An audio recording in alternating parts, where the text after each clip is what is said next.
So, we were playing that soundbite from Minister Husick just a couple of seconds ago, the Australian minister. Would it be fair to say that, Australia would be looking at, obviously they're looking to cooperate with Indonesia, but wouldn't it also be looking at Indonesia and going, hold on here, I've got many of the same materials and resources. We've got a stronger infrastructure and a stronger legal system as well. Our only disadvantage is maybe higher costs. I mean, they're probably wishing, gee, we could have and maybe should have done what Indonesia is trying to do now earlier.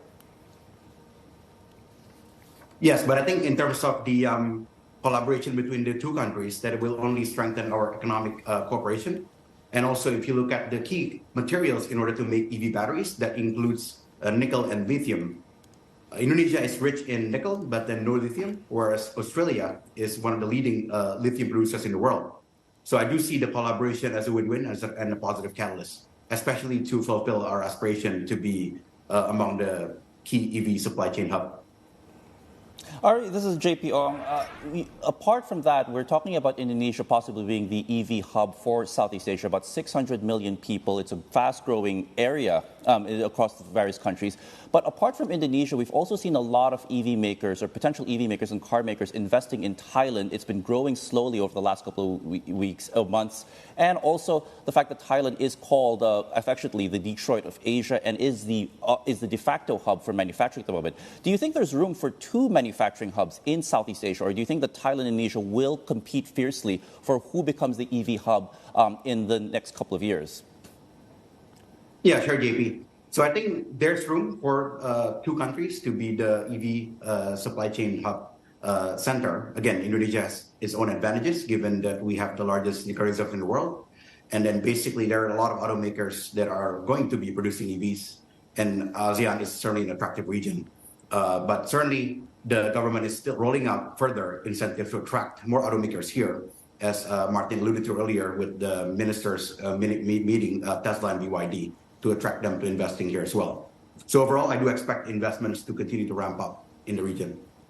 All right. So, Ari, I just want to ask about one particular company that might be impacted, at least, either positively or negatively. That's Astra International, arguably the biggest car distributor in Indonesia, and also owned by Jardine Matheson through Jardine Cycle and Carriage, listed here in Singapore.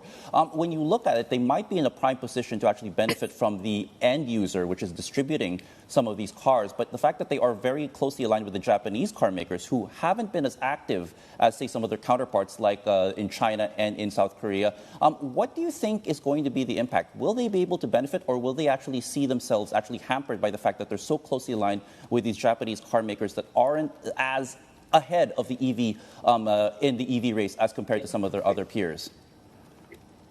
Right. So Astra remains to be the leading market share in terms of the conventional cars and motorcycles, but there's an opportunity for improvement.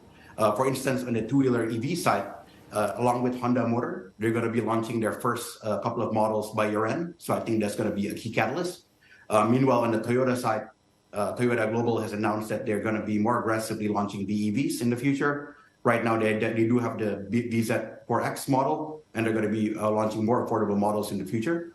Although basically in the interim, they're going to be more reliant on hybrid.